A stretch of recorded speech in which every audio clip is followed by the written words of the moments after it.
Al licenciado Jorge Luis Hernández Mendoza. Él nos va a hablar sobre el tema consideraciones en torno al estado actual de la psicología del deporte. Viene por parte de la UNAM y de la CEDAR. Le recordamos, son 10 minutos de exposición.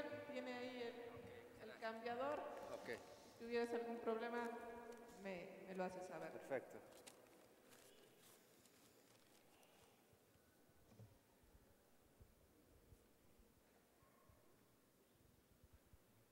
Buen día. Les presentaré la siguiente investigación titulada Consideraciones en torno al estado actual de la psicología del deporte. Antes de pasar a la siguiente diapositiva, quiero comentarles sobre la motivación que nos llevó a realizarla. Hace un año, mi colega Víctor Fuentes y yo realizamos una investigación sobre criterios de reforzamiento, ansiedad competitiva y personalidad. Lamentablemente, nos damos cuenta que los autores utilizan los conceptos de forma distinta y que las teorías son inconmensurables entre sí. Esto es, conceptualizan diferente qué es lo psicológico, cómo se estudia y para qué y para quién se aplica este conocimiento. Siguiente diapositiva, por favor. Lo que nos llevó a buscar los criterios que utilizan las ciencias en su proceso de construcción y aplicación de conocimiento. El doctor Emilio Ribes, siguiendo es evidente que hay investigación en psicología y que hay psicólogos trabajando en institutos del deporte, pero ¿cómo fundamentan y realizan su investigación? Son muy cuestionables y tienen de fondo dos problemas particulares: la falta de un objeto de conocimiento consensuado en psicología y el uso de términos y expresiones del lenguaje ordinario como lenguaje técnico. Este tipo de problemas nos llevan a los psicólogos del deporte a adoptar dos posturas generales. Siguiente, por favor. Posturas pragmáticas y posturas mentalistas. Ambas posturas tienen graves problemas internos y truncan el desarrollo de la psicología del deporte. A continuación voy a detallar las dificultades teóricas y metodológicas que nos conllevan este tipo de posturas. Siguiente, por favor. En torno al pragmatismo se enuncian los siguientes problemas: falta de delimitación de un objeto de estudio en el campo aplicado. Esto no es un problema exclusivo de la psicología del deporte. En psicología como ciencia básica no tenemos una psicología consensuada. La psicología es un mito, no hay psicología. Existen múltiples psicologías con compromisos ontológicos y epistemológicos diferentes, no se tocan. Entonces, si ni siquiera nos ponemos de acuerdo en qué es lo psicológico, mucho menos podemos poner de acuerdo en cómo aplicarlo y bajo qué criterios es susceptible su aplicación. Si esto no se tiene muy en claro, los problemas sociales se reducen a problemas psicológicos. En cuanto al eclecticismo, es algo similar. Los psicólogos eclécticos, bueno, es como la psicología de Buffet. Se agarra tecnología de distintos modelos teóricos para responder ante la demanda. Entonces no se sabe qué funciona, cómo funciona, las teorías se sacan de su contexto original. Es una postura incoherente. Siguiente, por favor. Las posturas mentalistas nos llevan a confusión conceptual, a dualismo y a reduccionismo. Los psicólogos mentalistas suponen que los sustantivos se refieren a entidades y los verbos se refieren a acciones. La lógica subyacente en estas dos posturas es identificar los referentes de los sustantivos y de los verbos como entidades particulares, y como no las podemos ver, las identificamos en el interior del organismo. Entonces el sistema nervioso es la sede privilegiada. El lenguaje mental se saca de contexto y se toma como prueba irrefutable que el lenguaje, que la mente existe en algún lugar. El problema no es utilizar un lenguaje mental, sino el postular la mente como entidad extraña que genera el comportamiento. No sabemos en dónde está la mente. Está el cerebro, pero ¿en dónde está la mente? Yo puedo decir, por ejemplo, que tengo una mente brillante, pero cuando digo que tengo una mente brillante me refiero a una forma particular de comportarme. no voy a querer agarrar mi cabeza y utilizarla como lámpara cuando se va la luz. Es incoherente. El problema de la psicología es que toma el lenguaje ordinario como lenguaje técnico. Se olvida de la segunda y la tercera estación categorial. Siguiente, por favor. 3 minutos, por favor. Bueno, siguiendo el modelo de campo de Cantor y la taxonomía de Ribe, se propone un modelo alternativo de análisis del comportamiento del deportista. El presente modelo contempla de forma general 3 grandes tipos de factores que participan sincrónicamente en la organización funcional del comportamiento del deportista en la situación deportiva. Estos 3 grandes factores son la relación entre el deportista y la competencia, que es la relación estímulo-respuesta, los factores disposicionales y los criterios de ajuste.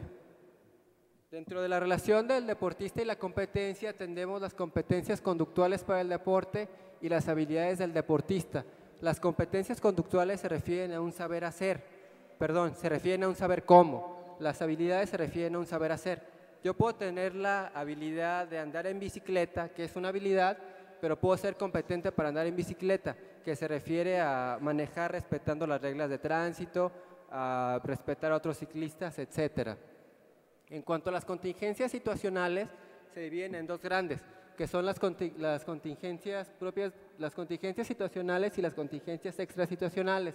Dentro de las situacionales tenemos las contingencias propias del deporte, que aquí son las reglas del deporte. Cada deporte tiene sus reglas específicas y aquí se toman en cuenta. Y las contingencias propias de la situación, que son las variantes momento a momento, como es el cambio del marcador, como es el contrincante. El deportista se ajusta a este comportamiento. Y las contingencias extrasituacionales, que son los valores de la institución. Un deportista de alto rendimiento que esté en CONADE tiene diferentes demandas que un deportista de hobby.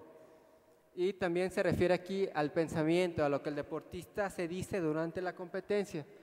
Los factores disposicionales aumentan o disminuyen la probabilidad de ajuste entre las competencias y las contingencias situacionales. Hay 3, las organísmicas, situacionales y las históricas. Las organísmicas se refieren al nivel de activación, por ejemplo, y también al sueño, al hambre, a cuestiones físicas. Si un deportista está fatigado, su tendencia de comportamiento va a ser distinta.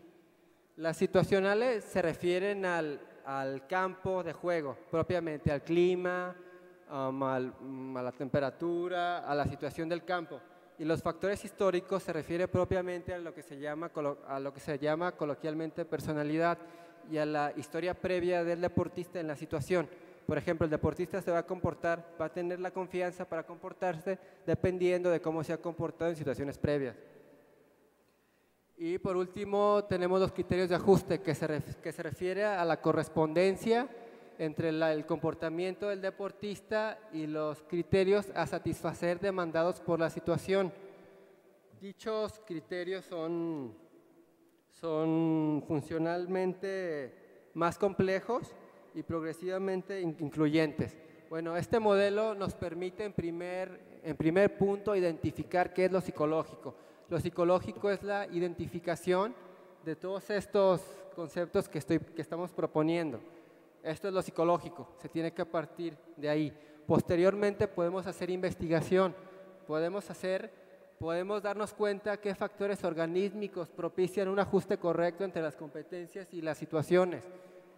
Y podemos realizar también intervención coherente en psicología. Siguiente, por favor. Y como conclusiones podemos tener que la psicología del deporte en la actualidad no está consolidada como tecnología científica. Diversos problemas se gestan a partir de este estado que ya mencioné. La psicología interconductual posee las condiciones para generar una alternativa para el deporte. El modelo de interacciones consiste en un modelo germinal para la vinculación de la psicología del deporte con la investigación, con la ciencia básica y genera una tecnología científica. Por mi parte es todo y espero que sea de utilidad. Siguiente, por favor. Muchas gracias al licenciado Jorge Luis Hernández sobre sus consideraciones en relación al estado actual de la psicología del deporte, un tema muy complejo, un tema que se puede ver de muchos puntos de vista. El modelo interconductual definitivamente es una buena alternativa para el abordaje tanto en campo como científico de la psicología del deporte. No sé si tengan alguna inquietud, alguna pregunta. Damos tiempo para 2 preguntas. ¿Qué tal? Buenos días. Quisiera que me resumieras en 3 palabras clave lo que es la psicología del deporte. Bueno, como ya mencioné, la psicología del deporte es una tecnología. Las tecnologías son distintas de las ciencias básicas. La ciencia responde preguntas y la tecnología ofrece soluciones. La psicología del deporte, sus criterios tienen sentido en base a responder ante la demanda de la sociedad. La ciencia no responde ante la demanda, responde preguntas que puede que sean útiles o puede que no sean útiles. La tecnología responde demandas. Y bueno, me pides que defina la psicología del deporte en 3 palabras. Bueno, es muy compleja para definirla en 3 palabras. Responde ante la demanda de la competencia y la situación deportiva y tiene que ver con más ciencias. O sea, en el deporte hay que tener claro que hay una dimensión psicológica. El comportamiento del deportista en competencia no se puede reducir a lo psicológico. Ahí tiene que ver el médico, tiene que ver nutriólogo, tiene que ver varias ciencias del deporte. Hay una dimensión psicológica, no hay psicología como tal. Hay dimensión psicológica en el deporte. Gracias.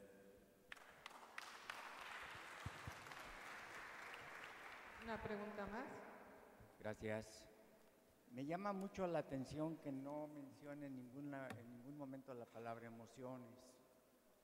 Yo creo que una de las cosas muy importantes, además de la tecnología en el deporte, es el manejo de las emociones del deportista. Me imagino que conoce un modelo que para mí es muy interesante, que es inteligencia emocional.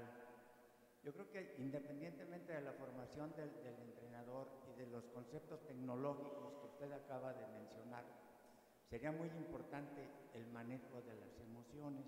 Yo quisiera su comentario.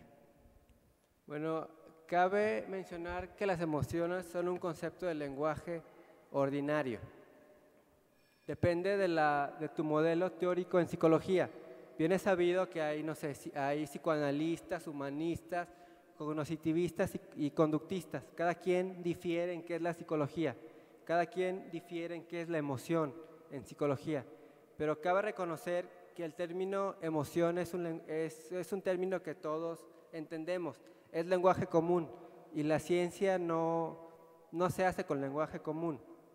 Evidentemente tiene que seguir un proceso, que es lo que mencionaba con el puente, que tiene que seguir. Y las emociones siempre se refieren a propensiones, se refieren propiamente a activación fisiológica en circunstancia. Y en el modelo que presentamos se toman en cuenta como factores disposicionales. Evidentemente, por ejemplo, yo en este momento estoy dando una ponencia. Puedo experimentar una emoción de ansiedad o podemos experimentar una situación de seguridad, pero es una relación lingüística. No hay una correspondencia biounívoca entre un correlato fisiológico y una emoción. Supongamos, por ejemplo, con el caso de la emoción de la ansiedad, hay activación fisiológica, hay sudoración de manos, hay aumento de la temperatura, o sea, hay un correlato fisiológico. Pero supongamos que yo digo que tengo vergüenza, es el mismo correlato fisiológico, hay activación fisiológica. Entonces las relaciones lingüísticas no corresponden a correlatos biunívocos, es multívoca. Yo puedo estar ansioso o puedo experimentar vergüenza o puedo experimentar tristeza. Y en los 3 correlatos hay actividad fisiológica que no corresponde a una situación particular. La relación es lingüística, no hay correspondencia y el problema es tomar lenguaje común como lenguaje técnico. Entonces yo me pongo a crear instrumentos cuando el problema no es de instrumentos, el problema es de problema conceptual. Cuando yo me pongo no sé, a querer identificar en qué parte del cerebro está la motivación, pues no hay nada, porque la motivación es un concepto que del lenguaje común, no es un concepto técnico, científico. Entonces me puedo perder años en crear instrumentos cuando el problema es de confusión conceptual. Si no tengo claro qué es la motivación, pues por más que intervenga no puedo encontrar ningún referente. Perfecto, perfecto. Estamos sobre el tiempo.